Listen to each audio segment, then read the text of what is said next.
Welcome, everyone. Thanks for joining us for today's Connect conversation. This one's going to be a little different than some of the other ones that we've done in the past. We've talked about investment stuff and different kind of plan features, but today we're going to talk about some lessons that we learned from Washington's recently passed automatic enrollment law, which is a really interesting one. I know we've talked automatic enrollment a lot, but I think there are a few things to learn out of this situation that are going to be really fascinating for those of you who are interested in auto enrollment, trying to get auto enrollment in your state and what that process looks like. So joining me today to have that conversation is a couple of our friends from Washington's Department of Retirement Services, Washington State. Malia, Bonham, welcome, good to see you. And Seth Miller from DRS. So Malia is the Defined Contributions Manager, and Seth is the Member Experience Division Assistant Director. I hope I got that right. And they've been working with us for a long time. Both have been on several of our committees, and they had a really interesting process for helping get a very good auto enrollment law passed. So we'll talk with that about that with the two of you today. So let's get started.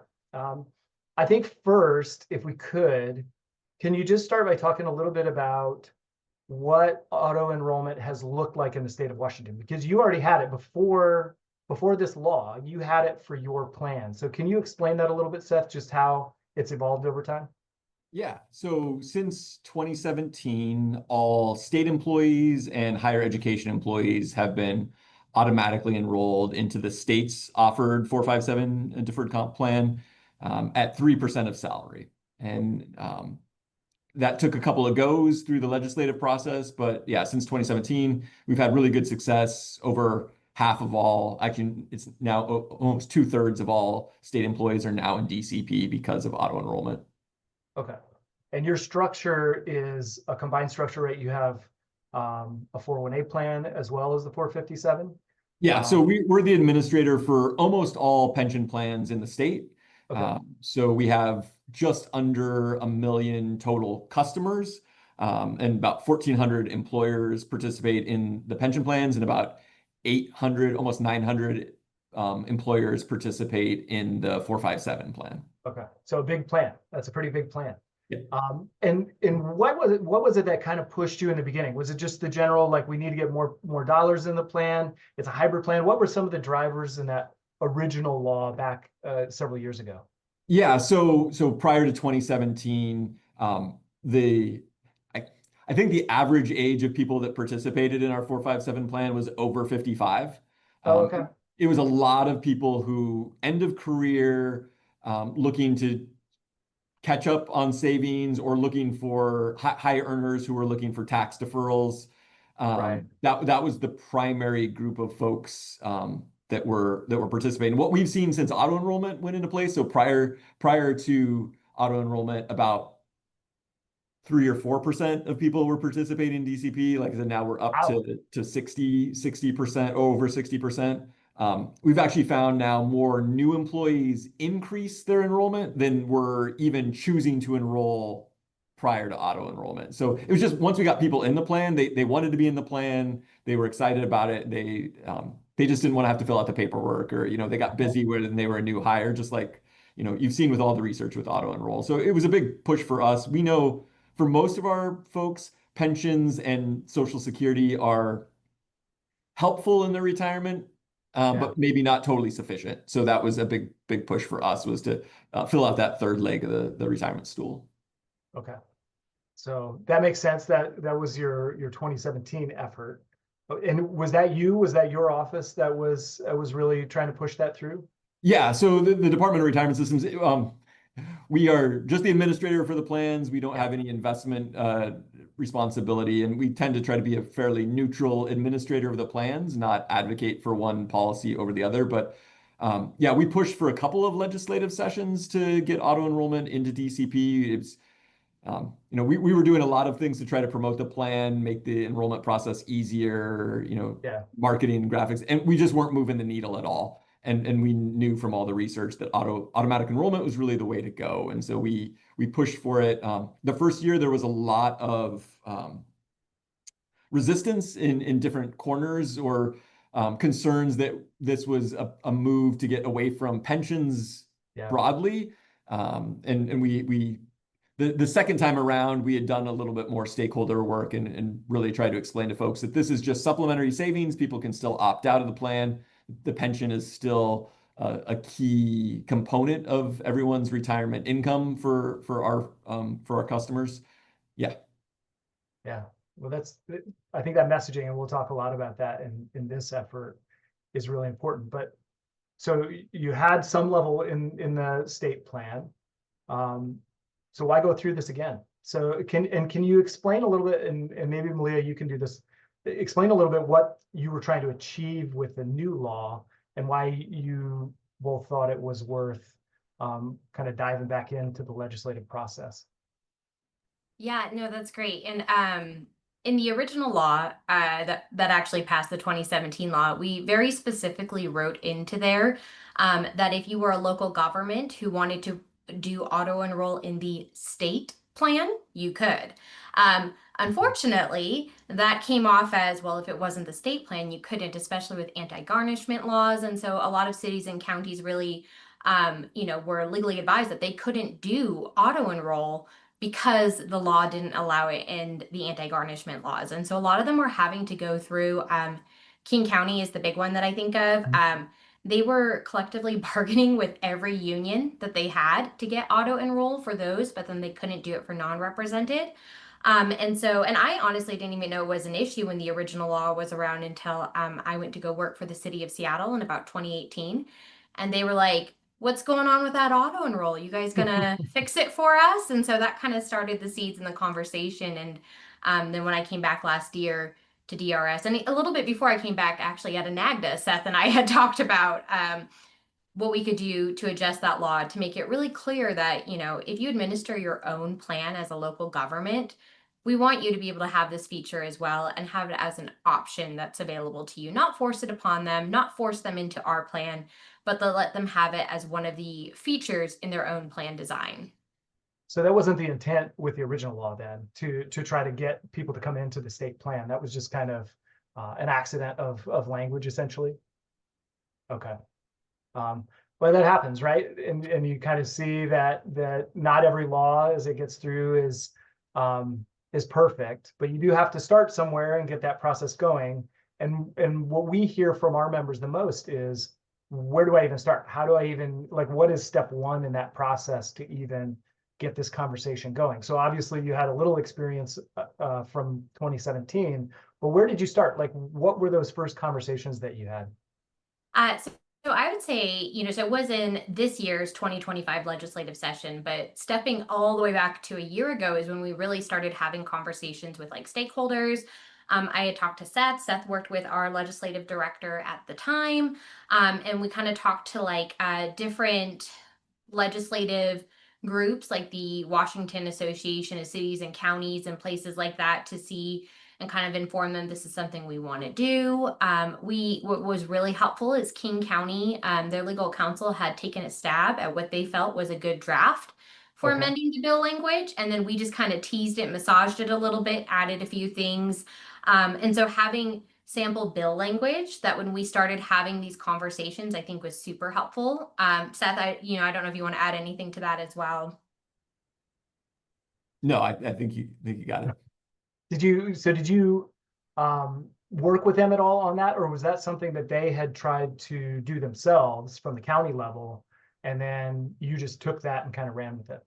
Yeah, it sounded like a lot of it was they knew they wanted to do this, they just didn't know where to go, and they had tried through, and I think that's one of the tricky things with local governments, because a lot of them aren't allowed to talk to state government or those levels. They have their own political processes that they follow. And so they had tried at the city or county level, looking at the municipal code or what was written in there, if there was anything they could do. But unfortunately, the state law trumps that. And so there was some stuff they did, and I think that they weren't really aware of some of the resources, or that if you don't have somebody who used to work on the state plan like myself, who then goes back to work on the state plan, pretty helpful. Yes, that may be helpful, but if you don't have a situation like that, the state plans usually do have some kind of legislative department that you can go to and start having those conversations and saying, hey, here's an issue that we're noticing, and really connecting the local government with the state government to have those discussions, I think is so important. I think we all kind of see within ourselves sometimes and don't really think about all the administrators out there. And so just starting with having the conversations with those local governments. And honestly, one of the things that was huge in connecting those conversations was using our industry partners, the plan consultants, the record keepers, NAGDA. We had a meeting at NAGDA to discuss it, and getting in conversation with those people about this is what we're planning on doing, this is what we want to do. And we had them review the bill language. I made a couple changes, like putting in there that it's going to be in accordance with their plan document. We want to make really clear they're not going to be forced to do it the state's way. Right. And so letting them have that opportunity to weigh in and make sure, yes, this will work for us. We presented it months in advance to people, again, to just kind of demystify and make really clear and ensure that it was going to work for them. And you knew a lot of people going into this, obviously, from your work at the city. How did you get to those folks that you didn't know, just through your other work? I mean, were you getting on the phone and just cold calling people, or trying to go through industry partners? Like, how did you find those folks and then find the right person to talk to and then get in touch with them? Right. So one of the biggest things, like I said, was NAGDA. At the conference last year, I reached out to you guys and said, hey, can you tell me everyone from Washington who's attending? And I just cold emailed all of them and said, hey, we know this might be an issue. We want to get together. And we had a session, and you guys were kind enough to find us a room, and we were able to kind of talk about it then. And one of the key things in my invite to them is I told them, bring your plan consultants, bring your record keepers. We're all there in one spot. Bring them to this so they can hear, because I bet they have other plans in Washington that they're working with. And so several of the consulting groups that we worked with, I would reach out to one and I'd say, hey, let all your clients know, forward it amongst the other people, because they know who they work with. Yeah. Forward it amongst them. And I kind of had like a blast to different people that I sent out to keep them updated and make sure they knew, and so they could send it to their clients. And a few of the clients wanted to speak to me directly, some they didn't. And so that was really a big thing, because otherwise some of those little tiny, Moses Lake Irrigation District, something tiny like that, there's no way we're going to be able to reach out to them. But the smaller Right. ones that really use the record keepers and the plan consultants, plan advisors, they're able to have that reach that we wouldn't otherwise be able to. I think that's really helpful. Seth, you want to add anything? Yeah, I think it was, just to reinforce that, it was really important to us to make sure everyone who could be involved with this knew that they could reach out to us and ask questions. Our prior experiment with the legislative process and auto enrollment, the bill got killed the first time because there was a lot of misinformation. And so we were trying to be really clear from the start. This isn't the state trying to take over your plan. We're not trying to mandate what you do. We just think this is good policy for retirement.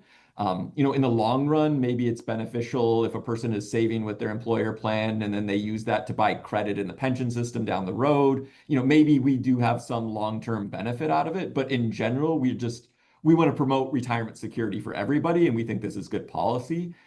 So we want to make sure everyone along the way had an opportunity to reach out to us, ask questions, and then follow the bill through the process. Malia did a super good job once we got into legislative session of keeping people updated on this bill's been introduced here, here's when the hearing is, here's how you can submit testimony, trying to make sure we really were sharing that this was of broad interest to the entire local government community.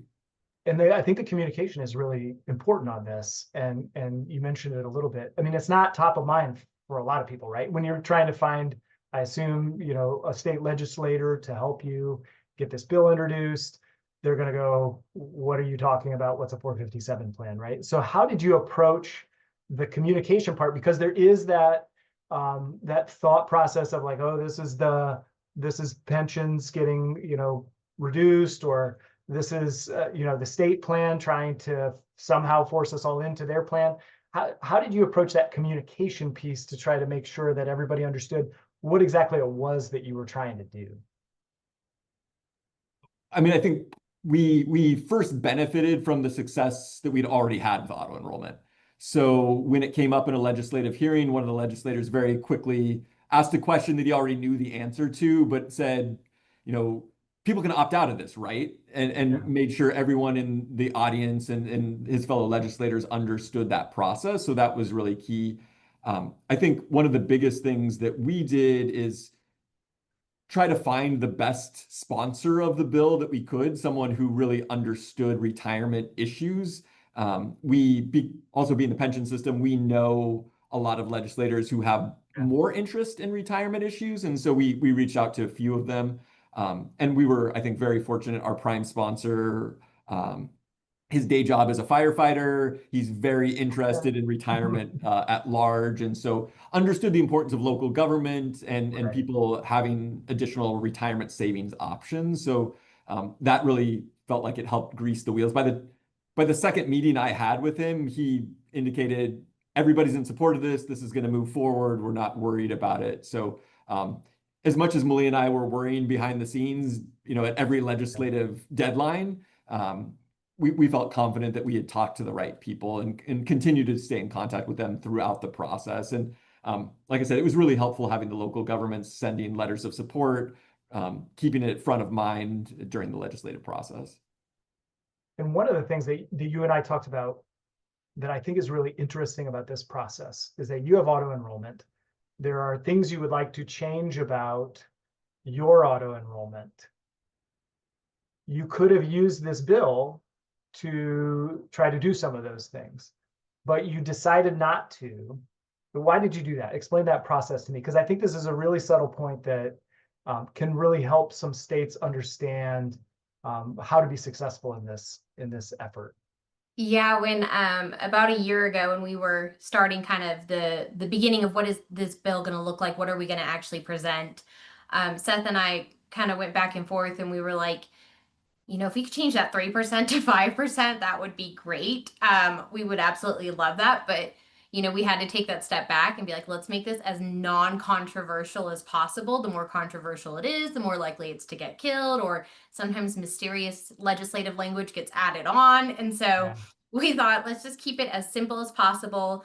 And then maybe a few years down the line, that's something that we can evaluate and know we might have to go through this process again for ourselves. But we just really wanted to make sure that this got through. And so we just kept it very simple. It was literally like one sentence we added to the actual law that basically just said local governments could administer their own in accordance with their own plan document. And so again, really just eye on the prize that we want Washingtonians everywhere, especially in public service, to be able to save, whether it's with us, whether it's with their own 457 from their local government. We just want retirement readiness for everyone. And so we were like, let's put aside what we want and know we'll have to cross that bridge in a few years. Yeah, I think that's a great way to finish and a great kind of call to action for any of the states out there that are thinking about this, because I know there are definitely some local governments that look at some of the state laws that have passed and they go, hey, what about us?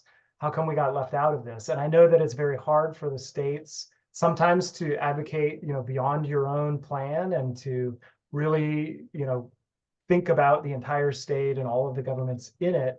Like you mentioned, maybe it's not that, it's not complex language. It could be a sentence. It's just allowing the local governments to do the same thing. Great work. It's a big deal. I know that the city of Seattle and King County really appreciate it, but I know a lot of those other governments, the smaller governments in the state, do as well. So we're going to do something a little different with this session.